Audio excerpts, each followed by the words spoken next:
அனைவருக்கும் காலை வணக்கம்.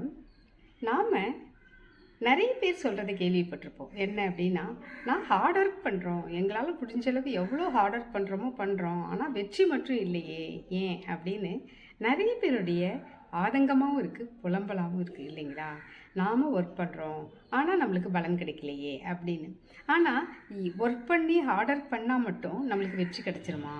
இல்லை, அதுக்கு சில டிப்ஸ்லாம் நம்ம அதை ஃபாலோ பண்ணி தான் ஆகணும். அதாவது கீப் யுவர் ஒர்க் ப்ராப்பர்லி. நீ எந்த ஒரு வேலை செய்கிறீங்களோ அதை ப்ராப்பராக செய்யணும். அதோடைய நீங்கள் செய்யக்கூடிய வேலையில் முழுசாக ஃபோக்கஸ் பண்ணணும் அப்படிங்கிறது தான். சில பேர் நானும் வேலைக்கு போகிறேன் அப்படின்னு சொல்லிட்டு வேலைக்கு போவாங்க. ஆனால் அந்த இருக்கிற இடத்துல அவங்களால சைன் பண்ணவே முடியாது. நானும் போகிறேன்ட்டு வேலைக்கு போயிட்டே தான் இருப்பாங்களோ, எந்த ஸ்டேஜில் போனாங்களோ அதே ஸ்டேஜ்லேயே இருப்பாங்க இல்லைங்களா? இது மட்டும் இல்லை, வேலைக்கு போகிறவங்கன்னு மட்டும் இல்லை, பிஸ்னஸாக இருக்கட்டும், இல்லை ஒரு பெரிய தொழில் செய்கிறதா இருக்கட்டும், ஒரு சின்ன கடையிலேருந்து ஒரு பெரிய கடை வரைக்குமே எல்லாருமே நாம் செய்ய வேண்டியது என்ன அப்படின்னு கேட்டிங்கன்னா, நாம் அந்த செய்யக்கூடிய வேலையில் ஃபோக்கஸ் கரெக்டாக எந்த வேலைக்கு போயிருக்கோமோ அதில் ஃபோக்கஸ் பண்ணணும். இதுக்கு ஒரு சின்ன கதை கூட சொல்லுவாங்க. ஒருத்தர் வில்லம்பு கற்றுக்கிட்டு ரொம்ப ஆர்வமாக கற்றுக்கிட்டாராம். நல்லா கற்றுக்கிட்டு அதில் தேர்ச்சி படுத்துட்டோம். நாமளாக ஏதாவது போய் நம்ம அதில் வித்தியை காட்டிட்டு வரணும் அப்படின்னு சொல்லிட்டு டெய்லி ஏதாவது ஒரு பேர்டையாவது நம்ம அதுலேருந்து நம்ம அடித்து அதை எடுத்துகிட்டு வந்துடணும் அப்படிங்கிற உறுதியோடு டெய்லி போவாராம். போயிட்டு அதை தொடர்ந்து செய்வாராம். ஆனால் அவருக்கு ஒரு நாள் கூட அது எதையுமே அவர் வெற்றியே கிடைக்கலையாம். ஒரு பேர்டு கூட அவரால் அதை கேட்ச் பண்ண முடியல, பிடிக்க முடியலையாம். அவருக்கு ரொம்ப வருத்தமாக, நம்மளும் தொடர்ந்து வேலை பண்ணிகிட்டே தான் இருக்கிறோம் ஆனால் நடக்கலையே அப்படின்னு சொல்லிட்டு அவர் யார்கிட்ட கற்றுக்கிட்டாட்டோ அந்த குருகிட்ட வந்து கேட்பாராம். நான் நல்லா தானே டெய்லி போகிறேன், ஆனால் என்னால் என்னால் எதுவுமே வெற்றியாயிட முடியல, எனக்கு எதுவுமே கிடைக்க மாட்டேங்குது, சாத்தியமாக மாட்டேங்குது அப்படின்னு. அந்த குரு சொல்லுவாராம், சரிப்பா நான் இன்றைக்கி உங்க கூட வர்றேன் அப்படின்னு சொல்லிட்டு வருவாராம். அழைச்சிட்டு போகிறது இவரும் அவர் எங்கே போகிறாருப்பா அப்படின்ட்டு அழைச்சிட்டு போகிறான். நிறைய ஒரு பேர்ட்ஸ் நிறைய இருக்கிற இடம், பேர்ட்ஸ் நிறைய பறந்துருக்கிற இடத்த பார்த்துட்டு தான் அவரும் அம்பை எய்துவார் போல். ஆனால் என்ன பண்ணுவாராம், அவர் கண்ணை மூடிட்டு அம்பை எய்துவாராம். அம்பை எய்தும் பொழுது பார்த்தா அது எதுவுமே கிடைக்காதான், எல்லா பறவைகளும் பறந்தும் போயிடுமா, இவர் கையிலே கிடைக்காதான். அப்போ தான் அவருடைய குரு சொல்லுவாராம், நீ எப்பொழுதுமே இலக்கு இல்லாமல் செய்கிற, ஒரு நோக்கம் இல்லை உன்கிட்ட, நீ அப்படியே எல்லா பேர்ட்ஸையும் பார்த்தா அப்படியே நீ இது பண்ணுற, அப்படி இருந்தால் உனக்கு எது கிடைக்கும்? எதையோ ஒன்றை குறி வச்சு கண்ணை திறந்து பார்த்து நல்ல குறி வச்சு அதனுடைய நோக்கத்தை மட்டும் செலுத்தினா அது உனக்கு வெற்றியாக இருக்கும். உன்னுடைய கவனம் பறவைகளை பார்த்துட்டு ஆனால் கவனமே இல்லாமல் கண்ணை மூடிட்டு நீ பண்ணினா உனக்கு எப்படி கிடைக்கும் அப்படின்னு அவர் குரு சொல்வாராம். அப்போ தான் அவர் தவற உணர்வாராம். அப்போ நாம் எந்த ஒரு வேலையை செய்யும் பொழுதும் அதனுடைய ஃபோக்கஸ் பண்ணணும், அந்த எந்த குறிப்பிட்டதில் மட்டும் நம்ம ஃபோக்கஸ் பண்ணணும் அப்படிங்கிறது இது முக்கியம் அப்படிங்கிறது. ஒரு சின்ன திருவிழா இருக்கட்டும், பெரிய இதாக இருக்கட்டும். சில பேர் வேலைக்கு போகிறவங்களே பார்த்தீங்கன்னா அவங்க என்ன வேலையோ அதை ஃபோக்கஸ் பண்ண மாட்டாங்க, அதில் கொஞ்சம் கான்சன்ட்ரேஷன் பண்ணிவிட்டு அப்படி இப்படி நாலா பக்கமும் அவங்களுடைய வேலையுடைய திறனை குறைச்சிக்கிட்டு டைவெர்ட் பண்ணுவாங்க. அவங்களால சாத்தியமாக முடியாது. நாம் போனதில் ஃபோக்கஸ் பண்ணணும் அப்படிங்கிறது ரொம்ப முக்கியம் இல்லைங்களா? ரெண்டாவது பார்த்தீங்கன்னா, எந்த ஒரு இதாக இருந்தாலும் பல கோணங்களில் சிந்திக்கணும். ஒரே தாட்லேயே பண்ணக்கூடாது, பல கோணங்களில் சிந்திக்கிறது அப்படின்னா, இப்போ ஹோட்டலே வச்சுங்களேன், சில பேர் ஹோட்டல் நடத்துவாங்க. ஹோட்டல் நடத்துகிறது பார்த்தீங்கன்னா அவங்க கடையில் பார்த்தீங்கன்னா நல்லா தான் ஓடும், நிறைய பேர் போயிட்டே இருப்பாங்க. ஆனால் அவங்களால ஒரு பெரிய ஏர்ன் பண்ண முடியாத நிலைமையிலேயே இருந்துகிட்டே இருப்பாங்க. பார்த்தீங்கன்னா என்ன பண்ணுவாங்கன்னா அவங்க என்ன ஒரு மெத்தடு ஃபாலோ பண்ணுறாங்களோ அதே தான் ஃபாலோ பண்ணிகிட்ருப்பாங்க. அந்த மெத்தடே ஃபாலோ பண்ணும் பொழுது அந்த குறிப்பிட்ட டேஸ்ட் அதை பிடிச்சவங்க மட்டும்தான் அந்த ஹோட்டலுக்கு வருவாங்களே ஒழிய ஒரு இம்ப்ரூவ்மெண்ட் இல்லாமல் போயிடும். ஆனால் சில கஸ்டமர் கூட சொல்லும் பொழுது கூட இதை எப்படி மாற்றிங்க, இப்படி இருந்தால் நல்லாயிருக்கும், அப்படி இருந்தால் நல்லாயிருக்கும் அப்படின்னு செய்யாமல் அவங்க என்ன ஒரு டெக்னிக் ஃபாலோ பண்ணுறாங்களோ அவங்க அதையே ஃபாலோ பண்ணிவிட்டு அப்படியே மெயின்டைன் பண்ணிகிட்டே இருப்பாங்க. அப்போ ஒரு சமயத்தில் அந்த ஹோட்டலுக்கு பக்கத்தில் இன்னும் ஒரு சின்ன கடை ஒன்று ஃபார்ம் ஆகிருக்குது. அந்த ஃபார்ம் ஆன கடையில் பார்த்தீங்கன்னா நிறைய சிம்பிளாக ஃபஸ்ட்டு அந்த கடை ஓடவே இல்லையா, அதில் சாதாரணமாக இட்லி, தோசை, சப்பாத்தி இதை மாதிரி சின்ன சின்ன ஐட்டங்களாக வச்சுருந்தாலும் காரங்கள்லாம் கரெக்டான அளவில் நல்ல நியூட்ரிட்டிவ் ஃபுட்டாக கொண்ட கடலை இதை மாதிரி ஒரு சத்தான உணவுகளாக வச்சு ஒரு சின்ன கடையாக ஒருத்தர் ஆரம்பிச்சிருக்கிறாரு. ஆனால் அந்த பெரிய கடையில் பார்த்திங்கன்னா பெரிய வெரைட்டியாக நிறைய இருக்கும். பட் ஆனால் ரொம்ப காரங்களாகவும் அவர் ஒரு ஸ்டைல்லையே தான் போயிட்டு இருந்திருப்பார். நிறைய பேர் சொல்லி கஸ்டமர் சொல்லியும் அவர் எதையுமே கேட்காம அவர் ஒரு கோணத்திலேயே யோசிச்சுட்டே இருந்திருக்கிறாரு. அப்போ பல கோணங்களில் யோசிக்கணும் அப்படிங்கிறதுக்கு தான் இந்த கதை. இந்த கடையை புதுசாக ஆரம்பித்தார் பார்த்தீங்கன்னா, அவரே கடையில் ஃபஸ்ட் ஆரம்பத்தில் கொஞ்சம் கொஞ்சம் தான் கூட்டம் இருந்துச்சு. அதுக்கு பிறகு பார்த்தீங்கன்னா நிறைய கஸ்டமர்கள் இங்கேருந்து கூட அங்கே டைவர்ட் ஆகி போனவங்களும் இருந்தாங்களாம். அங்கேயும் அவங்க வித்தியாசமான உணவுகள்லாம் அவங்க கஸ்டமர்ஸை அட்ராக்ட் பண்ணி அங்கே போயிருந்துருக்குறாங்க. நல்ல சத்தான உணவுகளும் கிடச்சிருக்குது. இவருக்கு ரொம்ப யோசிக்க ஆரம்பித்தாராம். இது என்ன, நிறைய நம்ம கடைக்கு நிறைய பேர் வந்துக்கிட்டே இருந்தாங்க, இப்போ திடீர்னு பார்த்தா அந்த கடையில் தான் நிறைய பேர் போயிட்டுருக்காங்க, என்ன விஷயம் அப்படின்னு. அப்போ தான் அவர் அதனுடைய மறு கோணத்தை யோசிக்கிறாராம். அப்போ யோசிக்கும் பொழுது தான் பார்த்தா அந்த பக்கத்தில் ஒரு ஹாஸ்பிட்டல் இருந்திருக்கு. அந்த ஹாஸ்பிட்டலில் இருந்தவங்க மக்கள் தான் என்ன பண்ணுறாங்க, எப்படியும் ஹாஸ்பிட்டல் போயிட்டு வரவங்க காரமாக இல்லாத நல்ல சத்தான உணவுகளை சாப்பிடணும் தானே டாக்டர் அட்வைஸாக இருந்திருக்கும்.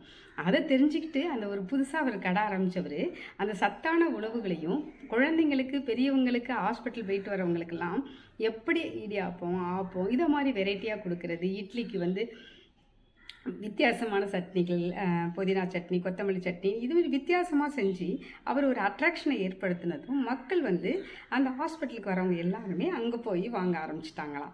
இப்போ இவர் என்ன பண்ணிட்டார், இந்த பெரிய கடை வச்சுருந்தவர் அந்த கோணத்தை மாற்றவே இல்லை. அவர் ஒரே கோணத்திலேயே தான் இருந்திருக்கிறாரு. பல கோணங்களில் நாம் எப்படி டெவலப் பண்ணலாம் அப்படிங்கிறத நம்ம முயற்சி செய்யணுமே ஒழிய, நாம் பிடிச்ச முயலுக்கு 3 கால் தான், நான் இப்படி தான் இருப்பேன் அப்படின்னு இருக்கிறதுனால ஒரு முன்னேற்றம் இருக்காது அப்படிங்கிறதுக்கு இது ஒரு காரணம். அதுமாதிரி இந்த பிஸ்னஸ்ன்னு இல்லை, நிறைய பிஸ்னஸ்ங்கள்லாம் பார்த்திங்கன்னா சின்ன சின்ன கடைகள்லாம் பார்த்திங்கன்னா சின்ன பெட்டி கடையாக தான் இருக்கும், ஆனால் கூட்டம் போயிட்டே இருக்கும். என்னென்னா அவங்க இதுலேயும் அது ஒரு வித்தியாசத்தை கடைப்பிடிச்சிருப்பாங்க. அந்த வித்தியாசம் மக்களை அட்ராக்ட் பண்ணியிருக்கோம். அப்போ நம்ம கோணங்களை மாற்றணும் அப்படிங்கிறது ரொம்ப ரொம்ப முக்கியம். அப்புறம் 3வது காரணம் என்னென்னா இன்னோவேஷன்ங்கிறது அவ்வளோ முக்கியம். நம்ம எதுவுமே அப்படியே பழைய காலத்தில் மாரி ஒரு எக்ஸாம்பிளுக்கு நம்ம ஹோட்டலில் சொன்னதுனால சொல்கிறோம். ஹோட்டல் போனால் இட்லி தேங்காய் சட்னி, கார சட்னி, சாம்பார், இது ஒரு ரெகுலர் இல்லையா. இன்னோவேஷன் அப்படிங்கிறது புதுமையை கண்டுபிடிச்சி புதுசாக ஏதாவது செய்யும் பொழுது தான் அப்போ அதில் தொழிலில் முன்னேற்றம் காண முடியும். இது இந்த பிஸ்னஸ் இல்லை, எந்த பிஸ்னஸ்லையுமே சேர்க்கலாம். அது அப்போ இன்னோவேஷனுங்கிறது ரொம்ப முக்கியம். இன்னோவேஷன் இருக்கணும் அப்படின்னா நம்ம என்ன பண்ணிக்கணும் அப்படின்னா, நம்மளுக்கு தான் தெரியும், நம்மளுக்கு தெரிஞ்சது எதுவுமே இல்லை அப்படிங்கிற அந்த மெதப்பான தன்மையிலேருந்து நம்ம இறங்கி வரணும். நம்மளுக்கு தெரிய வேண்டியது நிறைய இருக்குது, இன்னும் நம்ம கற்றுக்கிட்டே இருக்கணும். அப்படிதான் இன்னோவேஷன் இருக்கணும் அப்படின்னாலே லேர்னிங் ப்ராசஸ் ரொம்ப முக்கியம். அப்போ நம்ம நிறைய கற்றுக்கணும், புதுசாக அப்டேட் பண்ணிக்கிட்டே இருக்கணும். இப்போ அப்டேட்டுக்கு என்னென்னலாம் வந்திருக்குது, அதில் எப்படி நம்ம முன்னேறலாம், அதில் நம்ம எப்படி நம்ம இன்னோவேட்டிவாக அதை செய்ய ஆரம்பிக்கலாம் அப்படிங்கிறத நம்ம புகுத்த பார்க்கணும். அப்படி இன்னோவேட்டிவாக புகுத்தணும்னா நாம் நிறைய கற்றுக்க வேண்டியிருக்கும், அப்போ நிறைய தெரிஞ்சிக்க வேண்டியிருக்கும். அப்போ லேர்னிங் ப்ராசஸ் நம்மளுக்கும் நாலேஜ் டெவலப் ஆகிட்டுருக்கும். அப்போ ஒரு எதுலேயும் வெற்றி அடையணும் அப்படின்னா நாலேஜபிளாக இருக்கணும் இல்லைங்களா. அப்போ நாலேஜை நம்ம வளர்த்துக்கிறது ரொம்ப முக்கியம். அப்போ அது இன்னோவேட்டிவாக இருக்கும். அப்போ அறிவுபூர்வமாக நாமளும் இருக்கிற மாதிரி இருக்கும். மற்றவங்க பார்க்கும்பொழுது இவங்க இன்னோவேட்டிவாக பண்ணுறாங்க அப்படின்ட்டு அந்த ஒரு கஸ்டமர் மனசில் திருப்தி ஏற்படும். இது ஒன்று தொழிலுக்கு மட்டும் இல்லை, எங்கே போய் நீங்கள் வேலை செஞ்சீங்கனாலுமே தான். நீங்கள் ஒரு இடத்துல போய் நீங்கள் வேலை செஞ்சீங்கன்னா கூட அந்த இடத்துல நீங்கள் இன்னோவேட்டிவாக செய்ய பார்க்கணும். அதை விட்டுட்டு நீங்கள் என்ன ஒர்க்கோ அதை மட்டுமே டைப் பண்ணுறது, பண்ணி கொடுத்துட்டு போகிறது இல்லாமல் எல்லாரும் செய்யாத விஷயத்தை நீங்கள் இன்னோவேட்டிவாக செய்யும் பொழுது உங்களுக்கு ப்ரமோஷன் கிடைக்கிறதுக்கு வாய்ப்பு அதிகமாக இருக்குது இல்லைங்களா. இதை மாதிரி தான் ஒரு டீச்சராக இருக்கட்டும் கூட அந்த பாடம் நடத்துறதுல ஒரு வித்தியாசத்தை ஏற்படுத்தணும். இப்போ நிறைய நம்ம யூடியூப்லாம் பார்க்கணும், நிறைய பேர் டீச்சர்ஸ்லாம் டான்ஸ் ஆடிட்டு பாட்டு பாடிட்டு பசங்களுக்கு இன்னோவேட்டிவாக நிறைய பண்ணிகிட்டு இருக்காங்க இல்லைங்க. அதை மாதிரி தான் எந்த ஒரு தொழிலையுமே நாம் இன்னோவேட்டிவாக இருக்கும்போது நம்மளுக்கு வெற்றி கிடைக்கும். நான் இப்படியே தான் இருப்பேன் அப்படின்னு பழைய கால ஆள் மாரி அப்படியே இருந்துக்கிட்டு எதுவுமே கற்றுக்காமல் எதுலேயுமே நம்ம அப்டேட் ஆகிக்காமே இருந்தோம்னா நம்ம வெற்றி அடைய முடியாது அப்படிங்கிறது இது 3வது. ஃபஸ்ட்டு நம்ம 3 பார்த்துருக்கோம் இல்லைங்களா. 1 நம்ம ஃபோக்கஸ் பண்ணணும், எந்த ஒர்க்கோ அதில் ஃபோக்கஸோட ப்ராப்பராக பர்ஃபெக்டாக பண்ணணும் அப்படிங்கிறது தான். 2வது நம்ம பல கோணங்களில் சிந்திக்கணும், ஒரே கோணத்தை வச்சுட்டு இருக்கக்கூடாது. 3வது இன்னோவேட்டிவாக இருக்கணும். இன்னோவேட்டிவ் அப்படிங்கிறது ரொம்ப முக்கியம். அப்போ நம்ம நாலேஜை வளர்த்துக்கணும்.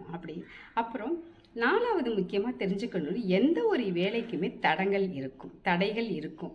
நாம் எந்த ஒரு வேலைக்கு போகிறவங்களும் சரி, வீட்டிலேருந்து பிஸ்னஸ் பண்ணுறவங்களும் சரி, இல்லை பல சின்ன சின்ன பொட்டி கடை வச்சு எல்லார்களுக்குமே தடைகள் இல்லாமல் இருக்காது. நாம் அதை ஸ்டார்ட் பண்ணுறதுக்கு முன்னாடி நம்மளுக்கு என்னென்னலாம் தடைகள் வரும் அப்படின்னு நம்ம தெரிஞ்சுக்கணும். அந்த தடைகளை நம்ம எப்படி தகர்த்தெறியறதுக்கு நாம் என்ன பண்ணணும் அப்படிங்கிற முறையை தெரிஞ்சுக்கிட்டு தான் நம்ம அதில் இறங்குறது ரொம்ப ரொம்ப முக்கியம். தடைகள் வருது அப்படின்னு சொல்லிட்டு நம்ம பின்வாங்கிடக்கூடாது. அந்த தடைகளில் நம்ம எப்படி சமாளிச்சுட்டு நம்ம வெளியில் வரலாம் அப்படிங்கிறத லேர்ன் பண்ணியிருக்கணும், கற்றுருக்கணும், அனுபவம் உள்ளவங்ககிட்ட தெரிஞ்சு வச்சுருக்கணும். இது ஒரு முக்கியம். அப்போ தடைகளை தகர்த்தெறிய கற்றுக்கொள்ளணும் அப்படிங்கிறது முக்கியம். அப்புறம் நம்மளால் முடிந்த செயல்கள் மட்டும்தான் செய்யணும். இப்போ நிறைய இதுக்கு ஒரு எக்ஸாம்பிள் ஒரு டெய்லர் கடையை கூட சொல்லலாம். இப்போ ஒரு சில டெய்லர்கள்லாம் பார்த்தீங்கன்னா பர்ஃபெக்டாக தைப்பாங்க, நீட்டாக இருக்கும். அவங்ககிட்ட போனால் அவங்களுடைய ஒர்க் நீட்டாக இருக்கும், அவங்க செய்கிற வேலையும் நிறையா இருக்கும். அதனால் அவர்கிட்ட கூட்டம் வர்றதும் உண்டு. ஆனால் அவங்க என்ன பண்ணுவாங்க சில பேர் அப்படின்னா, கால்குலேட்டிவாக இன்றைக்கி இத்தனை தான் தைக்க முடியும், இத்தனை டைம் அதுக்கு தகுந்தாப்பில் வாங்கிக்கிட்டு அதுக்கு பிறகு இந்த நாளில் தான் உங்களுக்கு கொடுக்க முடியும்னு தெளிவாக சொல்லிடுவாங்க. இதுக்கு முன்னாடியெல்லாம் நீங்கள் எதிர்பார்த்தீங்கன்னா கிடைக்காது, ஏன்னா நான் முன்னாடியே ஆர்டர் வாங்கிட்டேன், அதுக்கு பிறகுங்கிறது தெளிவுபடுத்திடணும். தெளிவுபடுத்திட்டு இந்த டைமில் தான் அப்படின்னு சொல்லிவிட்டு அந்த டைமில் கரெக்டாக அவங்க டேட் போட்டு கொடுக்குற டேட்டில் போய் கேட்டால் கரெக்டாக கொடுக்குற மாதிரி இருப்பாங்க. ஏன்னா அவங்க ஒர்க்கில் பர்ஃபெக்ஷனும் இருக்கும், அவங்க கால்குலேட்டிவாக பண்ணி அந்த வேலையை செய்கிறத வாங்குறாங்க இல்லையா. இது இல்லாமல் சில பேர் என்ன பண்ணுவாங்கன்னா, இந்த கால்குலேஷனே இருக்காது, கண்டதையும் வாங்கிடுவாங்க. வர்றதெல்லாம் வாங்கி வாங்கி போட்டுட்டு போய் கேட்கும் போதெல்லாம் ஒரு வாரத்தில் தந்துடுறேன், 2 நாட்கள் தந்துடுறேன் அப்படின்னு சொல்லிடுவாங்க வாயளவில். ஆனால் அதை செய்ய மாட்டாங்க. அப்போ அவங்க உங்கள் மேலே உள்ள மரியாதை போய் உங்கள் பிஸ்னஸ் படுத்துடும். அப்போ நீங்கள் எவ்வளோ தான் பர்ஃபெக்ஷனாக நீங்கள் இருந்தீங்கனாலும், என்ன தான் ஒர்க் ஹார்ட் பண்ணிங்கனாலும், உங்களுடைய இதை மாதிரி நீங்கள் அந்த கால்குலேட்டிவாக பண்ணாததுனால நீங்கள் உங்கள் அளவுக்கு அதிகமாக நீங்கள் வாங்கிடுறீங்க. உங்களால் செய்ய முடிகிறதுக்கு மீறி நீங்கள் ஒரு செயலை செய்யும் பொழுது உங்களுக்கு அந்த தொழிலில் அழுப்பம் தட்டிடும். அவங்களுக்கு நீங்கள் கஸ்டமருக்கு செஞ்சு கொடுக்காத பொழுது அவங்க அதிலிருந்து பின்வாங்கிடுவாங்க. அப்போ நம்மளுக்கு தகுதிக்கு நம்மளால் முடிஞ்சதை மட்டும் நாம் செய்ய பார்க்கணும். நம்மளால் முடியாததை நம்ம தெளிவாக சொல்லி விளக்கிடலாம், இல்லை அவங்களுக்கு நேரங்காலம் எடுத்துகிட்டு செஞ்சு கொடுக்குற மாதிரி பண்ணலாம். இதுவும் ரொம்ப ரொம்ப முக்கியம். அப்புறம் இன்னொன்று நம்மளுக்கு முக்கியமாக 5ஆவதாக நம்ம ஒன்று தெரிஞ்சுக்க வேண்டியது என்னென்னா கம்யூனிகேஷன் அப்படிங்கிறது பிஸ்னஸாக இருக்கட்டும், ஒர்க்காக இருக்கட்டும், எங்கே இடையாக இருக்கட்டும், ஒரு இன்ட்ராக்ஷன் இருக்கணும். நாம் மட்டும்தான் நம்ம வேலை நம்ம அப்படின்ட்டு ஒரு செல்ஃபிஷ்ஷாக அந்த மாதிரியே பண்ணிட்டு இருந்தோம்னா நம்மளுக்கு முன்னேற்றம் இருக்காது. நாம் கஸ்டமர்கிட்ட ஒரு தொடர்பில் இருக்கணும். நம்மளுக்கும் அவங்களுக்கும் உள்ள தொடர்பு, அவங்களுக்கு தேவைகள் என்ன அப்படின்னு அப்பப்போ கேட்டுக்கிட்டு இது உங்களுக்கு திருப்தியாக இருக்கா அப்படிங்கிற அந்த சாட்டிஸ்ஃபிகேஷன் அவங்க வாயிலேருந்து வரவழைச்சி அவங்க எங்கே போனாலும் உங்களை தேடிட்டு தான் வரணும் அப்படிங்கிற நிலையை ஏற்படுத்துறதுக்கு ஒரு இன்ட்ராக்ஷன், உங்களுக்கும் அவங்களுக்கும் உள்ள ஒரு தொடர்பு, அதை ஒரு தன்மையாக பேசி உங்களை உங்கள் பிஸ்னஸை உங்களை விட்டு அவங்க வெளியில் போகாத அளவுக்கு ஒரு கம்யூனிகேஷன் அவங்கள்ட்ட பண்ணி வச்சுக்கிறது ரொம்ப ரொம்ப முக்கியம். அது இல்லாமல் வரவங்ககிட்டலாம் எடுத்தறிஞ்சு பேசிக்கிட்டு, கோபமாக பேசிக்கிட்டு, உங்களுடைய அந்த ஒர்க்கு ப்ரெஷரை அவங்கள்ட்ட காட்டுறது, இப்படி தான் இருக்கும் அப்படின்னு ஆணித்தரமாக பட்டது. சில ஹோட்டல்லலாம் நம்ம சாப்பிட போனால் கூட தன்மையாக அந்த முதலாளிகள்லாம் கூட இருப்பாங்க. என்னம்மா வேணும் உங்களுக்கு என்ன அப்படின்னு ஒரு அந்த இது பக்குவமாக பேசுகிறதுங்கிறது தான். அந்த பக்குவமாக பேசி கஸ்டமரை போக விடாமல் ஆக்குறது. அது நிறைய பிஸ்னஸ்மேன் சிரிச்சிட்டே பேசிட்டு அட்ராக்ட் பண்ணி வச்சுருவாங்க. அவங்ககிட்ட பொருள் நல்லா கூட நிறைய கஸ்டமர் போவாங்க. ஏன்னா அவங்களுடைய அந்த அணுகுமுறை. அப்போ அணுகுமுறை ரொம்ப ரொம்ப முக்கியம். நம்மளுடைய கம்யூனிகேஷன் நல்லா வச்சுக்கணும் அப்படிங்கிறது ரொம்ப முக்கியம். ஆக நாம் இந்த 5ஐயும் ரொம்ப நல்லா தொடர்ந்து ஃபாலோ பண்ணிகிட்டே வந்தோம்னா நிச்சயமாக கொஞ்சம் கொஞ்சமாக வெற்றி கிடைக்கும் தான். இன்றைக்கி ஆரம்பித்து நாளைக்கு வெற்றிங்கிறது கிடையாது. கன்சிஸ்டன்சி ரொம்ப முக்கியம். நம்ம ஒர்க் பண்ணுறதுல கன்சிஸ்டன்சியாக நம்ம தொடர்ந்து செஞ்சுக்கிட்டே இருந்தோம்னா, ஒர்க்கை மட்டும் பண்ணுங்கள், பலனை எதிர்பார்க்காதீங்க அப்படின்னா உங்களுக்கு பலன் நல்ல பலனாகவே தான் கிடைக்குங்கிறது தான் முக்கியம். அப்போ நாம் இவ்வளோ கஷ்டப்பட்டேன், இவ்வளோ உழைச்சேன், ஆனால் எனக்கு வெற்றியே இல்லையே அப்படின்றவங்க இதெல்லாம் ஃபாலோ பண்ணி பாருங்களேன், உங்களுக்கு வெற்றி வருதான்னு பார்க்கலாம். ஏன்னா வெற்றியாளர்களை நம்ம உன்னிப்பாக கவனிக்கும் பொழுது இதெல்லாம் செய்கிறாங்க அப்படிங்கிறத நான் தெரிஞ்சுக்கிட்டேன். சில பேர் நிறைய ஒரு கடையை வச்சுட்டு நான் எக்ஸாம்பிளுக்கு எப்படி ஏன் இவங்க வெற்றி அடைகிறாங்க அப்படிங்கிறதுல நான் கணிச்சவை இவைகள். அப்படி இது மட்டும் இல்லை, ஒரு சின்ன ஹோட்டலாக இருக்கட்டும், சின்ன டெய்லர் கடையாக இருக்கட்டும், ஒரு சின்ன பிஸ்னஸாக இருக்கட்டும், அவங்கெல்லாம் கொஞ்சம் டாப்பில் ஏன் இருக்காங்க அப்படின்னா இதை தொடர்ந்து அவங்க ஃபாலோ பண்ணுறாங்க அப்படிங்கிறது தான் உண்மை. அப்போ நீங்களும் இந்த தடுமாற்றம் உங்களுக்கு இருந்துச்சுன்னா இதை கொஞ்சம் ஃபாலோ தான் பண்ணி பாருங்களேன். இந்த மெசேஜ் உங்களுக்கு பிடிச்சிருக்குன்னு நினைக்கிறேன். நன்றி.